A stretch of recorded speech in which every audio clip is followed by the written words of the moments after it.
29 दिसंबर 2024 की ये वाकया है। एक हॉस्पिटल है जहां पे एक लड़का और एक लड़की दोनों भर्ती हैं। दोनों बेहोशी की हालत में हैं, बहुत ही ज्यादा सीरियस हैं।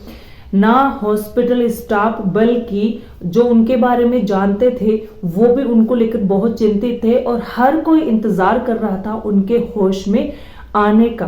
तभी एक नर्स, एक लेडीज रहती हैं, उसकी नजर उस लड़के पे जाती है जिसके कभी हाथ हिल रहे थे, कभी पैर हिलते हैं और कभी वो अपने आंखें खोलने की कोशिश करता है। तभी वो डॉक्टर को आवाज लगाती है कि डॉक्टर, पेशेंट को संभालिए, पेशेंट को होश आ रहा है। तभी डॉक्टर भाग के आते हैं और पेशेंट से पूछते हैं, सबसे पहले वो पूछते हैं कि अब तुम कैसे हो। तभी उस लड़के ने जवाब दिया, सवाल किया डॉक्टर से कि मैं यहाँ कैसे हूं, बताइए डॉक्टर, मैं यहाँ पे कैसे हूं, मैं कब आया यहाँ पे, क्या कुछ बताएंगे आप। ऐसे कुछ सवाल उस लड़के ने किए जो कि जायज थे। नमस्कार, स्वागत करती हूं आप सभी का मेरे चैनल पे एक और नए वीडियो में। ये सच्ची जो वाकया, जो सच्ची घटना है, आज मैं आप सभी लोगों को रूबरू करवाती हूं और जिसे सुनकर आप सभी लोगों की रूहें कांप उठेंगी और आपको भी दिल से बहुत दर्द आएगा। तो थाईलैंड की राजधानी बैंकॉक 28 दिसंबर और 29 दिसंबर 2024 की रात लगभग 1:30 बजे के आसपास की ये बात है। एक हवाई जहाज होता है, उस हवाई जहाज का नाम जेजू विमान 7C2216 उड़ान भरने के लिए तैयार था। लगभग 3512 किलोमीटर का सफर तय करना था। ठीक है, उस हवाई जहाज को लगभग 3512 किलोमीटर का सफर तय करना था।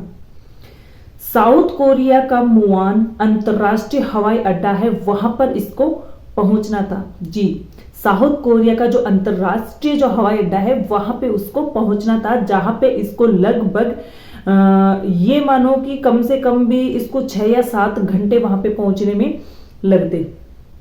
ठीक है, तो 29 दिसंबर 2024 सुबह 8:54 पर जो वहां का टाइम था, ठीक है, कहाँ का, थाईलैंड का टाइम था ये सुबह का 8:54, मतलब 9 बजे के समथिंग।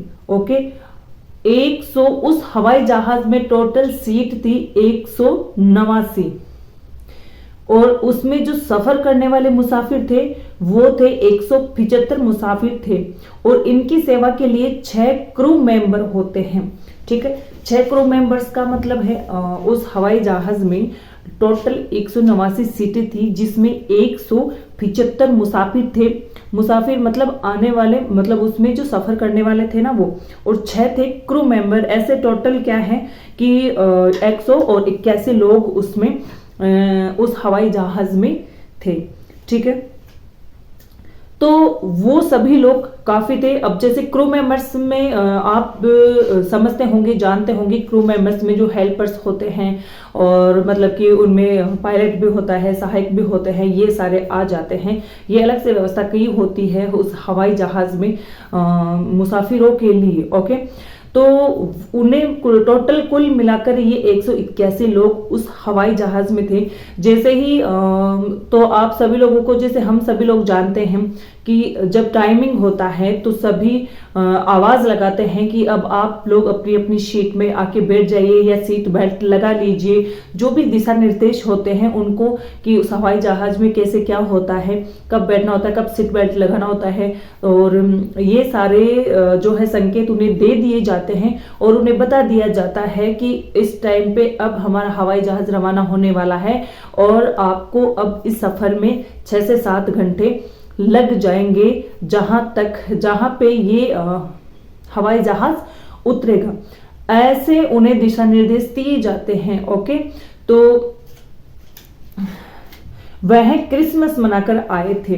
वो जो मुसाफिर थे सारे के सारे, आप सभी लोग जानते हैं कि 24 दिसंबर को हमारा जो 25 दिसंबर या 24 दिसंबर को जो क्रिसमस डे आता है, तो वो सभी लोग मनाते हैं, हमारे इंडिया में कम मनाते हैं, ठीक है। ये विदेशों में ज़्यादा मनाया जाता है, इंडिया में नहीं मनाते हैं। इसको बोलते हैं कि ये विदेशों का त्योहार होता है, तो वो मनाते थे। तो वो जो थाईलैंड की जो राजधानी होती है बैंकॉक, बैंकॉक के अलग अलग हिस्सों में ये क्रिसमस डे मनाकर आए थे और बहुत खुश थे, खुशी उनके चेहरे से झलक रही थी और वो सभी अपने अपने परिवार के साथ में थे। ये मानो कि कम से कम भी जब त्योहार मना के आए थे तो कम से कम भी एक परिवार से सदस्य 2 या 3 तो होंगे ही होंगे। बाय चांस होगा जो एक जना होगा, वरना 2 या 3 या 4 भी उस समय उस प्लेन में थे। ओके, तो 173 मुसाफिर साउथ कोरिया के थे उनमें। जहां पे हम बात करें साउथ कोरिया के 173 मुसाफिर थे, 2 जने ऐसे थे जो थाईलैंड के थे। जिस जगह से हमारा उनका जो प्लेन था वहां पे जो उड़ान भर रहा था थाईलैंड से, उस जगह से 2 जने थे। बाकी 173 साउथ कोरिया के थे, ठीक है। जिन 2 मुसाफिर थे, यह मुआन अंतर्राष्ट्रीय अड्डे पर 29 दिसंबर सुबह 8 बजे उतरेगा। अगर हम भारत के समय की बात करें तो 29 दिसंबर शाम 5 बजे का है। देखिए ये जो हवाई जहाज है वो कहाँ पे आने वाला था, मुआन अंतर्राष्ट्रीय हवाई अड्डे पे आने वाला था, ठीक है। थाईलैंड की राजधानी बैंकॉक से रवाना होकर मुआन अंतर्राष्ट्रीय अड्डे पर 29 दिसंबर सुबह 8 बजे उतरने वाला था, ठीक है। अगर हम अपने भारत के समय की बात करें तो हमारे भारत में उस टाइम पे समय होगा शाम के 5 बजे होंगे। ओके, तो उस हवाई जहाज में बताया जाता है रीजन ये था कि जैसे ही वो कुछ सफर अपना पार कर चुका था, जैसे ही वो उतरने वाला था वहां पे जहां पे ये आने वाला था, ठीक है, मुआन अंतर्राष्ट्रीय हवाई अड्डे पे जैसे ही आने वाला था तो मानो कि कुछ ही समय बाकी रहा होगा जब उसके गियर नहीं निकले। लैंडिंग जो गियर होते हैं वो नहीं निकले। लैंडिंग गियर का मतलब होता है, जैसे कि आप सभी लोग जानते हैं, जैसे कि उस लैंडिंग गियर को निकालने के बाद में जैसे ही हवाई जहाज नीचे की ओर आता है तो उसके पहिए निकल आते हैं। पहिए निकल आएंगे तो ही तो हवाई जहाज आएगा ना, उतरेगा ना, अपनी सीमा पे उतरेगा, अपनी जगह पे उतरेगा, ठीक है। तो वो लैंडिंग गियर जैसे ही वो निकालने की कोशिश करते हैं तो वो नहीं निकलता है, फंस जाता है उसमें लैंडिंग गियर जो होता है ना वो। तो वहां से जो पायलट के द्वारा दिशा निर्देश दिए जाते हैं वहां पे हवाई अड्डे पे कि हमारे साथ ऐसी प्रॉब्लम्स क्रिएट हो गई है और हमारे जो लैंडिंग गियर है वो फंस गया है, वो नहीं निकल रहा है। अब इसके बिना हमारे प्लेन की जो पहिए होते हैं वो नहीं निकलेंगे तो प्लेन कैसे जमीन पे आएगा और कैसे अपने स्थान पे आके रुकेगा। तो वहां पे ऐसा संदेश आते ही हवाई अड्डे पे जो जहां पे वो उतरने वाला था तो वहां पे लगभग 1400 से 1500 हेल्पर्स जो हैं वो वहां पे तैनात हो गए, ठीक है। जिनमें से 570 हेल्पर्स में कम से कम भी अग्निशमन यंत्र जो आदमी होते हैं वो शामिल, कुछ पुलिस वाले और कुछ एम्बुलेंस वाले, कुछ हेलीकॉप्टर्स वाले, क्योंकि इतना मतलब संदेश आते ही अंदाजा लगा लिया गया था कि कुछ भी हो सकता है अब, ठीक है, कुछ भी हो सकता है। तो वहां पे हेलीकॉप्टर्स की व्यवस्था कर दी गई, डॉक्टर्स की व्यवस्था कर दी गई और हेल्पर्स की व्यवस्था कर दी गई, अग्निशमन के जो बुझाने वाली होती है आग, उस सब की व्यवस्था कर दी गई कि अब कुछ भी हो सकता है। जैसे ही उन्हें बताया गया कि चलो हम कोशिश करते हैं पायलट को, तो 5 से 6 मिनट तक तो उसने क्या है उस जगह पे आसमान में मतलब कि घुमाया प्लेन को, ठीक है, क्योंकि जब तक लैंडिंग गियर नहीं निकलने वाले थे वो नीचे नहीं उतरने वाला था, श्योर है, ठीक है। अब 5 से 7 मिनट तक घुमाने के बाद में जैसे ही वो उन्होंने कोशिश करी नीचे लाने की और लैंडिंग गियर को निकालने की, बट वो नहीं निकला। तो थोड़ी देर तो नीचे जैसे ही वो उतरता है तो वो वहां पे वो विमान वहां पे हवाई अड्डे पे दीवार पे जाके टकरा जाता है और ब्लास्ट हो जाता है, एकदम जैसे हमारे अभी जयपुर में भाखरोटा रोड पे जैसे ही वो एलपीजी जो गैस टैंकर था वो उसमें 1800 टन गैस निकलने के बाद में जो ब्लास्ट हुआ था, बड़ा धमाका हुआ था, वैसे ही बहुत बड़ा धमाका होता है। और उसमें से 181 जो टोटल लोग थे उनमें से 179 लोगों की जगह पर ही मृत्यु हो जाती है।